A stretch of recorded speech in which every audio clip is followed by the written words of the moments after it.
Politics లో ప్రభంజనం magic figure దాటి చారిత్రాత్మక విజయం. తమిళనాడు చరిత్రలో అతిపెద్ద పార్టీగా టీవీకే ఆవిర్భావం. పోటీ చేసిన 2 స్థానాల్లో గెలుపు. అయితే ఇప్పుడొచ్చిన చిక్కల ఆయన ఏ నియోజకవర్గం నుంచి కొనసాగుతారు, ఏ స్థానంలో వదులుకుంటారని నిబంధనల ప్రకారం ఒక అభ్యర్థి ఎన్ని స్థానాల్లో అయినా పోటీ చేయొచ్చు. అయితే ఎన్ని నియోజకవర్గాల్లో గెలిచినా ఒక స్థానంలోనే కొనసాగాల్సి ఉంటుంది. మిగిలిన చోట్లకు రాజీనామా చేయాలి. మరి ఇప్పుడు విజయ్ ఏం చేస్తాడనేది పెద్ద డైలమా.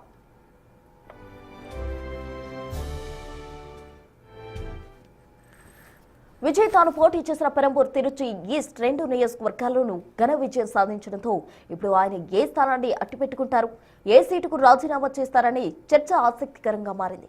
రాజధాని చెన్నైపై పట్టు సాధించడమే లక్ష్యంగా విజయ్ పెరంబూర్ స్థానం తన వద్దే ఉంచుకునే అవకాశం ఎక్కువగా కనిపిస్తోంది. పార్టీ ప్రధాన కార్యాలయం చెన్నైలో ఉండడం, అడ్మినిస్ట్రేషన్ పరంగా పర్యవేక్షణ సులభం కావడం విజయ్కు కలిసొచ్చే అంశం. గతంలో ఎంజీఆర్ వంటి దిగ్గజ నేతలు కూడా రాజధాని పరిసరాల నుంచి తమ రాజకీయ ప్రస్థానం పటిష్టం చేసుకున్న నేపథ్యంలో విజయ్ కూడా అదే బాటలో నడిచి సూచనలు కనిపిస్తున్నాయి. ఇక్కడ ఆయన నిర్వహించిన ఇంటింటి ప్రచారం, మహిళలు, యువత నుంచి వచ్చిన స్పందన విజయ్ను పెరంబూర్ వైపు మొగ్గు చూపేలా చేస్తున్నాయి.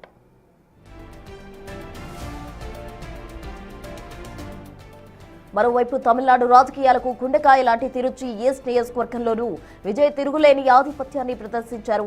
రాష్ట్ర వ్యాప్త ఇమేజ్ కోసం ఇక్కడ పోటీ చేసిన ఆయన డీఎంకే అభ్యర్థిపై స్పష్టమైన మెజారిటీ సాధించినప్పటికీ వ్యూహాత్మక కారణాల దృష్ట్యా ఈ స్థానం వదులుకునే అవకాశం ఉందని విశ్లేషకులు భావిస్తున్నారు. ఒకవేళ ఇక్కడ ఉప ఎన్నిక వస్తే తన సామాజిక వర్గం లేదా స్థానిక బలమైన నేతను బరిలోకి దింపి పార్టీ పట్టును నిరూపించుకోవాలని ఆయన భావిస్తున్నట్టు సమాచారం.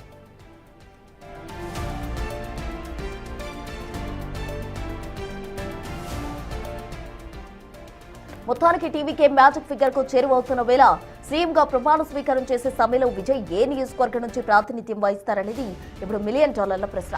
పార్టీ కోర్ కమిటీ సమావేశం అనంతరం దీనిపై అధికారిక ప్రకటన వెలువడే అవకాశం ఉంది. ఏదేమైనా తొలి ఎన్నికల్లోనే 2 చోట్ల గెలిచి విజయ్ తన రాజకీయ విశ్వరూపాన్ని ప్రదర్శించారని చెప్పొచ్చు.